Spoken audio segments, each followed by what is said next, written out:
bagaimana kita sebagai umat Islam, sebagai seorang muslim menyikapi corona ini. Nah karena itu saudara, nggak panjang lebar saya ingin bahas sedikit. Sebagaimana yang sama kita tahu bahwa corona ini jenis virus. Virus yang sama yang beberapa tahun lalu juga ramai. Beberapa tahun lalu pernah kita dengar yang namanya flu burung.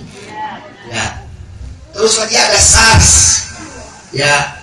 Itu virusnya eta-eta ini. Cuman aja sudah berubah sedikit. Sekarang namanya coronavirus. Tulisannya COVID-19. Jadi bahasanya agak dimodifikasi sedikit itu virus. Cuman itu juga. Nyerangnya saluran pernapasan. Begitu kata dokternya. Awalnya dari mana ini Habib? Sebagaimana yang disampaikan oleh Badan Kesehatan Dunia WHO, awal mulanya ini virus datang dari Cina. Jadi di Cina ada satu kota namanya kota Wuhan. Di kota Wuhan itu ada pasar. Di pasar itu apaan aja dijual. Kalau di kita kan pasar jual ayam, jual daging sapi, jual sayuran. Di sono macam-macam. Ada kampret. Nah beneran ini ada musang, kalajengking. Buat apa nih? Buat dijarak, bukan buat dimakan. Anak monyet, saudara yang masih hidup ditaruh langsung di apa namanya tuh? Kuali ditaruh langsung, dimasukin langsung ke kuali, palanya dikeprok, otaknya diambil, hidup dimakan. Apa aja dimakan, makanya penyakitnya macam-macam. Yang dulu kita kagak pernah kenal, sekarang ada. Nah dari situ sudah setelah diteliti oleh para dokter, ternyata awal mulanya ini virus dari kampret, dari kalong. Jadi ini kalong bahwa itu virus dimakan sama orang situ, itu virus pindah ke badan itu orang yang makan. Itu orang yang makan nularin ke temannya, nularin temannya dan seterusnya. Nggak pakai waktu lama, saudara, hanya hitungan bulan ribuan orang jadi korban. Sampai akhirnya Wuhan ditutup, nggak boleh ada yang masuk, nggak boleh ada yang keluar Wuhan. Jangankan di kota, di rumah-rumahnya dikunci, saudara. Istilahnya kalau sekarang mah lockdown, di lockdown, jadi nggak ada yang boleh masuk, nggak ada yang boleh keluar. Terus Habib, makanan bagaimana kalau mau belanja? Dikasih sama aparat, jadi aparat yang datengin rumahnya dikasih, supaya virusnya nggak paling nyebar. Nah, saudara, timbul pertanyaan, ini corona apa sih, Bib? Ini corona apa? Yang jelas, nggak bisa kita pungkiri, ini namanya musibah. Betul apa betul? Apa sih musibah, Beb? Musibah ini terambil dari kata bahasa Arab. Asoba yusibu musibah. Yang artinya kullu syai'in makruhin. Segala sesuatu yang tidak menyenangkan, yang kagak enak, yang menyakitkan, yang kita nggak suka, itu namanya musibah. Itu musibah. Kita lagi jalan ke Cugap Paku, enak apa kagak? Musibah berarti itu. Kita lagi duduk, ya kebetulan di bawah jendela, begitu kita diri kepentok jendela, enak apa kagak, kok? Musibah berarti. Kehilangan duit, musibah apa kagak? Laki kawin lagi, buat empok, buat dia apa kagak? Ya. Berkah itu mobil ya buat kita. Nah, jadi sesuatu yang tidak kita senang, yang kita nggak suka, itu namanya musibah. Itu artinya musibah. Ya, kehilangan duit, kena air panas, kesundut rokok, musibah. Pokoknya kita kagak enak dah. Perasaan kagak enak itu namanya musibah. Sampai sini paham? Bisa lanjut? Nah, musibah, saudara.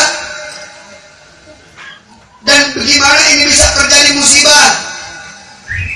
Di Al-Quran Allah Subhanahu wa Ta'ala udah jelasin.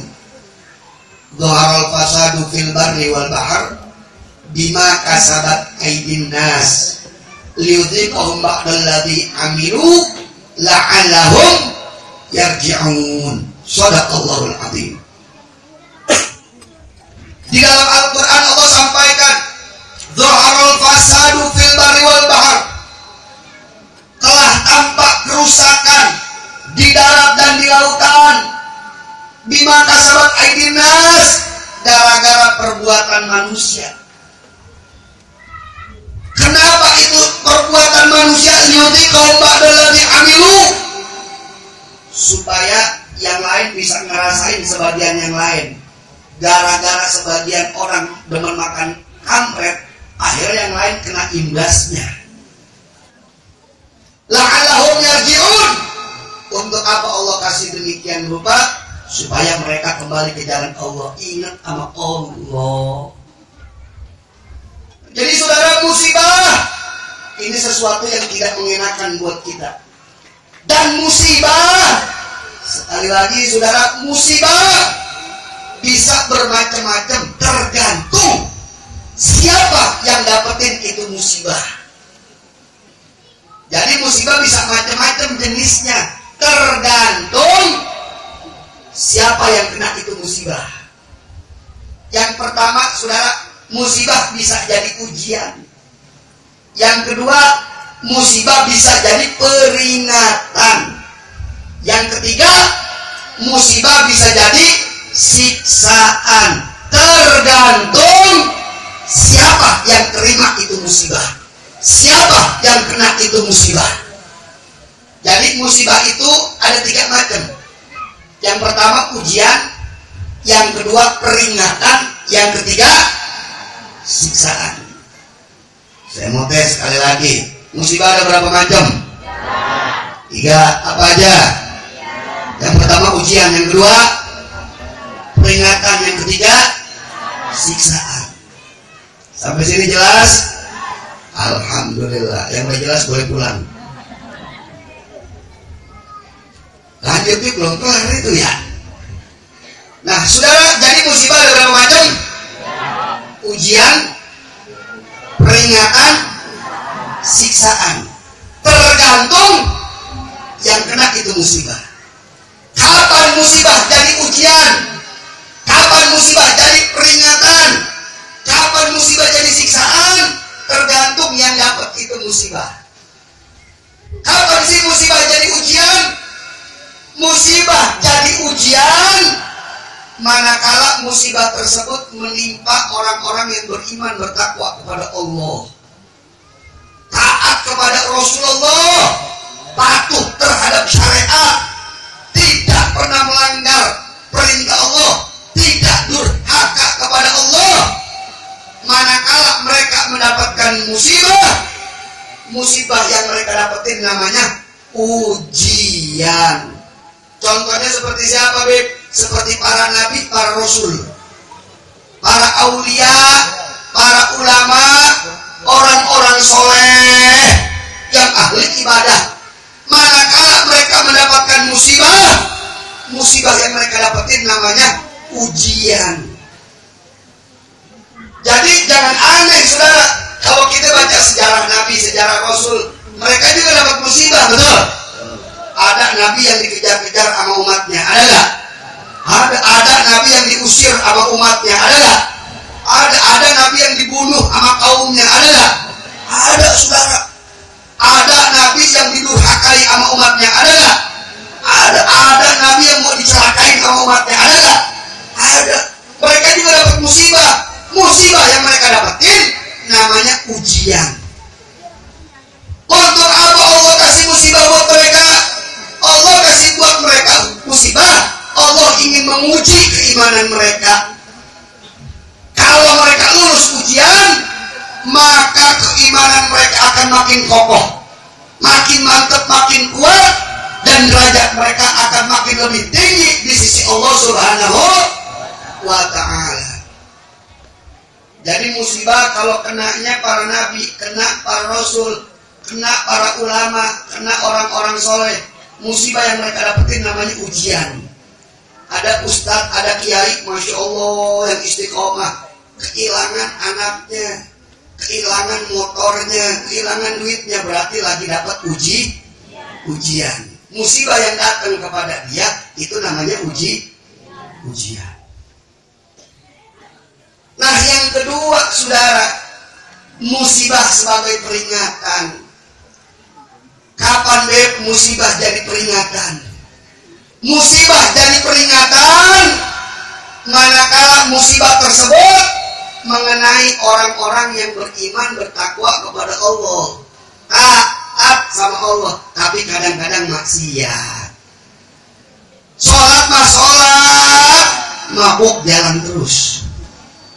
Ngaji mah ngaji, ngomongin orang jualan terus. Ada yang begitu di sini? Nggak ada di sini mah. Kelihatan ahli sorga semua. Di kampung saya mamanya banyak. Di sini mah kagak ada. Ini mah kampung saya banyak mamanya begitu. Di sini mah kayaknya kagak. Kagak ada. Di kampung saya banyak. Di sini mah kagak. Kampung saya pindahan dari sini. Semoga ya tuh ya. Nah, jadi saudara, musibah manakala menimpa orang yang beriman, bertakwa, sholat mah terus, maksiat jalan. Ngaji mah ngaji, tapi maksiat jalan terus. Setengah-setengah. STMJ sholat terus, maksiat jalan. Manakala mereka dapat musibah, musibah yang mereka dapetin bukan ujian, tapi peringatan dari Allah. Kenapa Allah kasih musibah mereka? Allah masih sayang sama mereka. Karena mereka ini masih beriman. Cuman aja mereka hilaf, kelewat batas. Allah kasih musibah.